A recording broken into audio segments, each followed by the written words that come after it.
Assalamualaikum warahmatullahi wabarakatuh. Nama saya Dian Jayasari. Di video ini saya akan menjelaskan mengenai potongan ayat "Idza dzukirallahu wajilat qulubuhum" berdasarkan video yang diberikan oleh Bapak pengampu mata kuliah Maharatul Istima,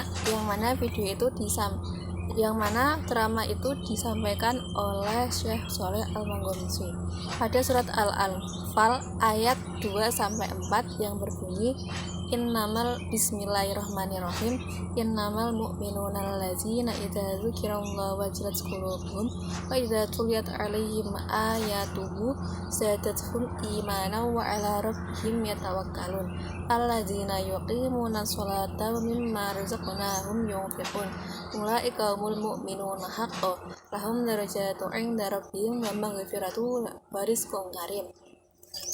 Ayat tersebut ditujukan Allah kepada orang-orang yang selalu mengingatnya dalam keadaan apapun, tidak hanya dalam sholat, tapi juga dalam setiap kondisi yang mereka jalani.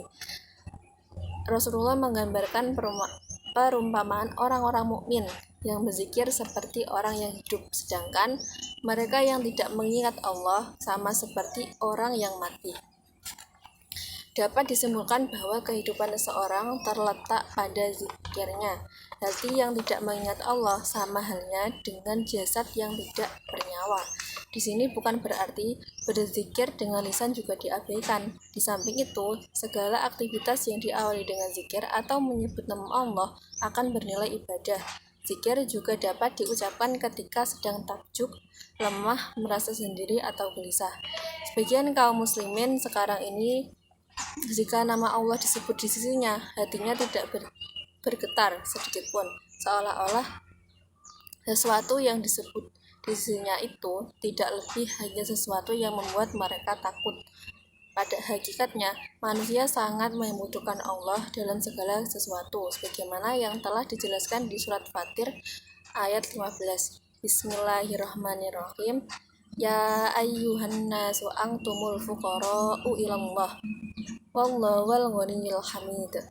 Hal ini dibuktikan dengan beriman kepada Allah itu adalah mempercayai adanya Allah. Hal ini dibuktikan dengan diciptakannya alam seisinya, sekaligus cara kerja alam dan isinya dengan sebaik-baiknya, sebagaimana tertera pada surat Al-A'raf ayat 45. Bismillahirrahmanirrahim. Inna rabbakumul ladzi khalaqas samawati wal arda fi sittati ayyam tsumma stawa 'alal arsy yughshil lailan nahar yatlubuhu hatisa wasyamsa wal qamar wan nujumu musakharati bi amrih ala lahul khalqu wal amru tabarakallahu rabbul alamin. Menjaga iman agar tetap kokoh adalah kewajiban setiap muslim. Seyogyanya, para umat Islam tidak goyah dengan berbagai hantaman dari orang kafir yang senantiasa mendustakan dan mengingkarinya. Mereka lebih mengutamakan hidup, yang mana mereka yakni orang-orang kafir lebih mengutamakan kehidupan dunia daripada akhirat, tidak peduli dan tidak beriman pada hari akhir, yaitu hari yang berat untuk dilalui karena terdapat berbagai peristiwa besar dan mengerikan. Untuk memperkokoh iman juga dapat ditingkatkan dengan bukti nyata yang dicantumkan dalam surat Al-Insan ayat 27, surat Yasin ayat 36, dan surat Al-An'am ayat 115. Adapun yang dapat dijadikan teladan adalah perilaku yang dicontohkan oleh kaum Muhajirin dan kaum Ansor akan kuatnya iman mereka kepada Allah dan Rasul-Nya, dijelaskan dalam surat At-Taubah.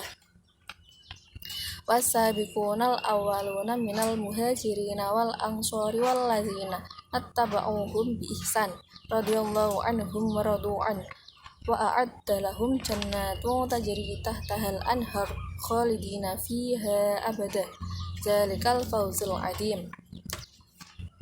Dengan begitu bukanlah sangat beralasan bila mencintai kaum Ansor, termasuk pertanda iman seorang muslim. Dengan sesama saudara muslim saja kita harus saling mencintai dan juga menyayangi, apalagi terhadap kaum Ansor dan sahabat Nabi secara keseluruhan yang jasa mereka amat besar bagi perkembangan agama Islam. Maka tidak heran bila kecintaan kepada mereka termasuk tanda iman seseorang. Dan amat mengherankan bila ada orang yang membenci mereka. Hal itu termasuk sebagai salah satu tanda kemunafikan. Selain itu, ada juga yang dapat dijadikan pelajaran, yaitu kisah yang sangat populer sepanjang masa, yakni kisah perjuangan Ibu Hajar demi anaknya, yakni Nabi Ismail. Perintah Allah kepada Nabi Ibrahim untuk meninggalkan Siti Hajar dan bayi Ismail di padang yang tandus. Sikap Ibu Hajar yang tetap sabar, ridho, dan tawakal serta yakin bahwa ada hikmah di balik apa yang diperintahkan Allah kepada keluarga mereka. Hal tersebut berkat iman yang kuat pada Allah serta selalu mengingat Allah di dalam setiap kondisi. Iman Ibu Hajar sangat diuji ketika bayi Ismail kehausan, sehingga Ibu Hajar harus bolak-balik dari Safa ke Marwah selama 7 kali untuk mencari air, yang mana peristiwa tersebut dikenal sekarang dengan sebutan sa'i.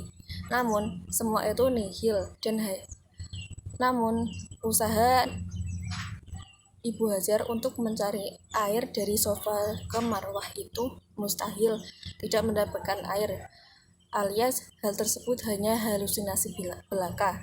Atas kegigihannya, iman dan taatnya kepada Allah, peristiwa munculnya air dari kaki Ismail membuat Siti Hajar gembira. Beberapa kisah tadi tidak luput dari kekuatan iman dan juga bisa dijadikan panutan bagi para umat Islam untuk senantiasa meningkatkan iman kepada Allah dan juga tidak berhenti melanggengkan zikir, baik itu dengan lisan maupun dengan hati. Sekian dari saya. Apabila ada kesalahan, saya mohon maaf. Wassalamualaikum warahmatullahi wabarakatuh.